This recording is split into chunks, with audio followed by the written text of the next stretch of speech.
Trolleo's one wheel. Does your one wheel need some personal space? Does your one wheel even recognize you anymore? Did it try running away from you? Well, I have the fix right here. So this is a reed switch. This is the solution. A reed switch closes when a magnet is close by. So we will be installing this in the board today. Before we get started, we're going to test the sensor. To do that, open up your Onewheel app, and there is a indicator for the sensor. There should be, that's toe side, that's heel side. Together, it's activated. So this one's working. If it's not working, here's what you do. Okay, there's one more thing I gotta talk about. If you're riding on a GT, there is a recall for one-wheel GTs, okay? And this $8 fix is not worth going on your $2,000 board when Future Motion said that they should fix it. So yeah, try and get Future Motion to fix it. If you can't, then I guess this fix is for you. So yeah. Okay, there are 4 bolts that hold the front foot pad sensor on the board. Go ahead and remove those. Then disconnect the wire and then cut it as close to the board as possible. Go ahead and strip it back. Be careful because they are very tiny wires and you do not want to nick anything. Your life is riding on this, remember. You're going to need to lengthen it, so I use some 14-2 speaker wire. Black is going to be your common, so go black to black and then red, white to red. You can crimp it, but like I said, your life's riding on this, so you should really solder it. Next, go ahead and heat shrink it or tape it up, and then we just got to connect the reed switch. So we're going to plug this in. Make sure everything works as it should. Turn it on. Get a magnet.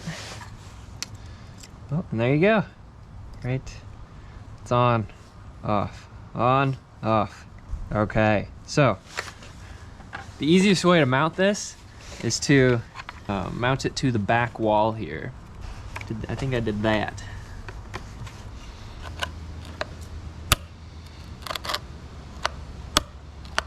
Yep. So, mark your holes. Mark your holes. So to get this piece out, there's 2 more. Let's turn the one wheel off. There's 2 more bolts. 4 more bolts, yeah. Take these apart. Let's go back to time-lapse mode.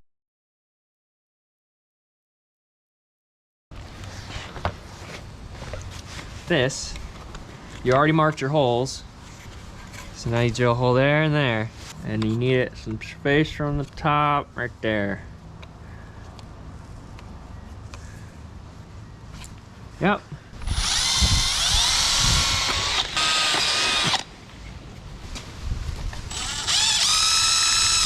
Let's drill your holes, mount your sensor.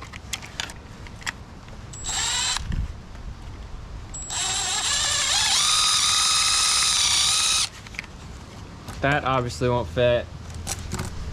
Cut the bolts.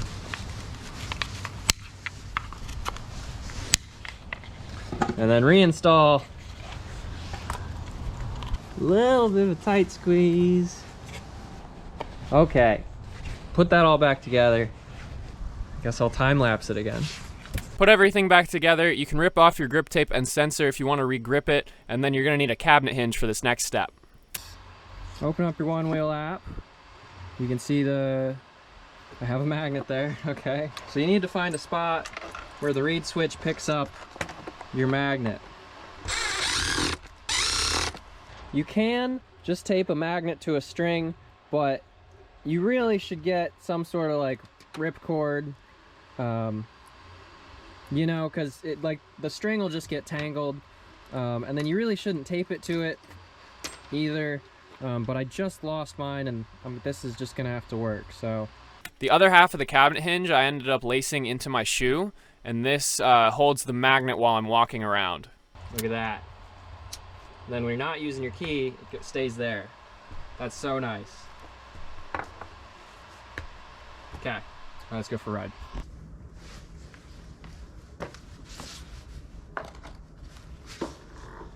Here's a demo of it working. It's kind of comparable to clipping into a snowboard. Once that magnet is on that piece of metal, Like, you're locked in. You don't have to wait for a sensor to pick you up or anything. It's very nice.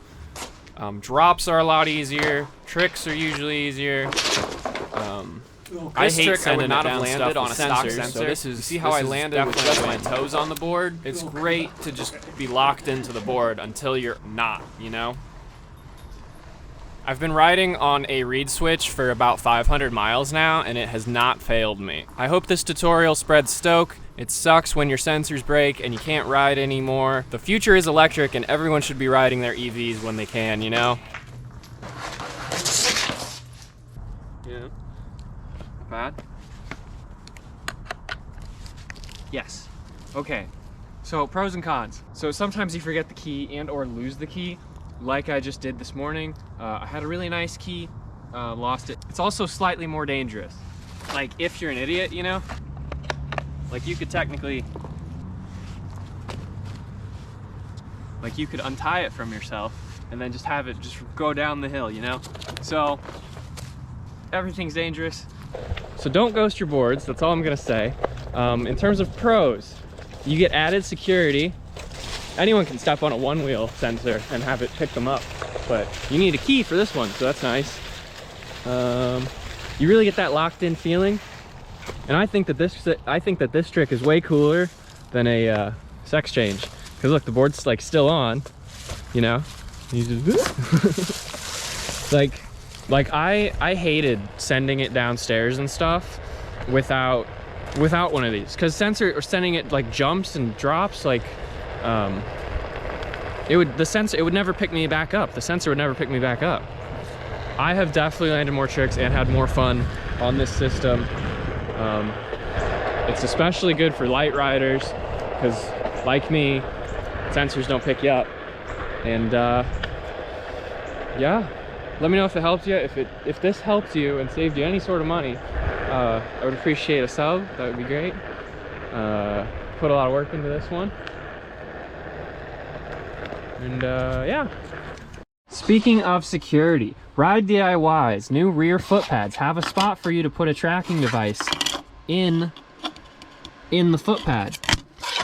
I want to thank my friend Jace Pataskal for letting me use his board this week. I'm gonna be giving him a fresh set from Ride DIY. If you're thinking about taking this idea and selling it, just know that Ride DIY is already in research and development with their Mark IVs. The Mark III had a marine kill switch, which is another option to a reed switch, but it's kind of like standing on a button, and buttons eventually break. So look out for the Mark IV from Ride DIY. I am so excited for it.